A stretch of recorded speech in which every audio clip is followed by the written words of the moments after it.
Sanga sir. So this is MIT App Inventor. This is palette. All parameters are here. This is view, mobile view. This is component and this is properties. So we have to arrange. Suppose I want button. So I will take button from here directly here. Okay. So this is my button. If I want to delete it, I can delete from here. So all parameters you can take it directly here. These are properties, and for coding you have to go here. Now I have taken 5 parameters from ThinkSpeak website.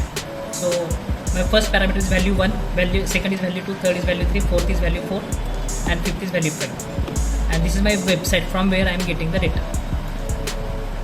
When website got the text, that text should be 200. Then and then only you get proper response. And when it is true, then read the data.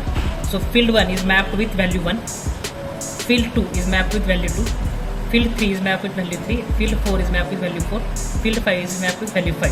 So read all these 5 values and display that values at distance value, moisture value, gas value, and call the procedure. So procedure is to get the data from URL.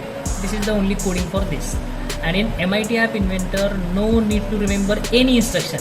Just click on your parameter, automatically instruction will appear. For example, if I want to place location, so just click on location, all instruction related to location is there. If I want distance, so all instruction related to distance is here. App title, all instructions are related to app title are here. If you want any website related instruction, so click on web 1, all instructions related to website is here. Image, so no need to remember anything, everything available here. So it is very friendly, and just drop and place. For example, if I am to disconnect from this instruction, just remove here. So this is disconnected. Just connect here, it is connected. So drag and play, simple language. This is the advanced version of Scratch software.